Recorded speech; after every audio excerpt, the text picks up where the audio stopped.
Hey guys, so today I'm going to be reading James chapter 5 verse 7 to 12, and it says, "Be patient then, brothers and sisters, until the Lord's coming. See how the farmer waits for the Lord to yield its valuable crop, patiently waiting for the autumn and spring rains.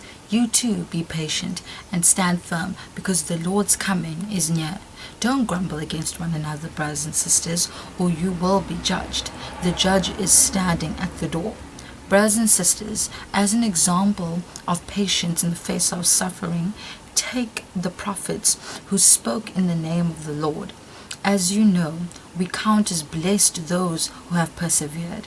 You have heard of Job's perseverance and have seen what the Lord finally brought about. The Lord is full of compassion and mercy. Above all, my brothers and sisters, do not swear, not by heaven or by earth or by anything else. All you need to say is a simple yes or no, otherwise you will be condemned. So we can see in this first verse of 7 and 8 that James is speaking to the early church, encouraging them to wait patiently, because they've been persecuted, have been suffering back then, and he was encouraging them to wait patiently. We also see that this first part of James, that he gives an example or an illustration of a farmer and how he waits patiently for his crops to grow, waiting for the rain of the autumn and spring rain to come. And that's how he's encouraging us as also believers, that we should do the same. We should wait patiently for the Lord's coming, and we shouldn't just wait. We shouldn't wait passively. There are things that we need to do, and what God has called us to do is to advance his kingdom. So while we are waiting patiently for the Lord during these times, we should also advance the kingdom of God, and that's what he wants us to do while in waiting, because we can see that the farmer didn't just wait for the rain. He continued fielding, he continued sowing in his seeds so that his crops could grow. And that's what we should be doing as well. We should be advancing the kingdom of God during this time. In verse 9, he says, while we're waiting and standing firm, we should not be grumbling against one another. For when the Lord comes, we will be facing judgment. So when things go wrong in our lives, or it doesn't go our way, we tend to kind of moan and grumble, right? And we shift the blame onto someone else, blaming them for our miseries. It becomes easy to blame someone else than taking our own sheer responsibilities.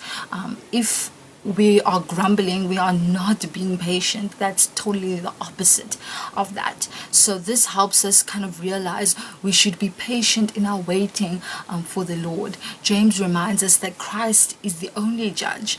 We should not judge others by their shortcomings. As we see in verse 10 to 11, James addresses us to be patient when our situation isn't changing. He addresses the believers again, but with another example of what patience looks like in suffering. And this time we look at verse 10. We look at the prophets who spoke in the name of the Lord. The prophets were a mouthpiece of God. They were persevering and being patient because they kept bringing warnings from God. No one listened. Like the Israelites didn't listen to them. So the situation kind of didn't change, but the prophets were still being patient with the Israelites, even though they were giving them warnings of what God was speaking to them. And so the people kind of still kept on sinning, but the prophets persevered patiently and obediently obeyed God despite what the Israelites were doing. Further on, James encourages us to be patient when our pain is unexplainable. And a good example of that is Job. And I really do encourage you guys to read that chapter of Job. James tells us to look at the prophets of the Lord in the Old Testament, such as Moses, Elijah, Jeremiah, and many others. They suffered too and were persecuted, but they were patient in their suffering, right? He says we should count ourselves blessed for persevering through hardship, just like Job did. And if we read Job, you can just see how Job really suffered but still kept his eyes on God. So I really do encourage you to please read Job. So in verse 12, James concludes by saying, above all, my brothers and sisters, do not swear, not by heaven or by earth or by anything else. All you need to say is a simple yes or no, otherwise you will be condemned. So he mentions a word swear, and back then swear meant taking oaths or vows as a guarantee that a person will follow through on what they promised. James tells the fellow believers that we should not swear by heaven or by earth or by anything else, but to let their simple word be enough. In this verse, we kind of see that James is quoting one of Jesus' beatitudes. You can check that out in Matthew chapter 5 verse 34 to 37. Verse 12 is for people who keep on telling big extravagant lies and often get people to believe that person who's telling that big extravagant lie and to believe their word alone. I think that's all of us, we say we're just telling a little lie or we're telling half a truth, but that's not what we should be doing. James encourages us to not be like that, but to be always honest so other people can believe you when you just simply say yes or no. So honesty should be one of our characteristics, our strong characteristics as a Christian.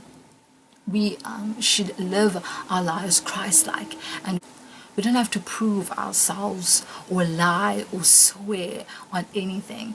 They should know it's true because we said it. So avoid telling lies or half-truths. Thank you so much, guys, for watching.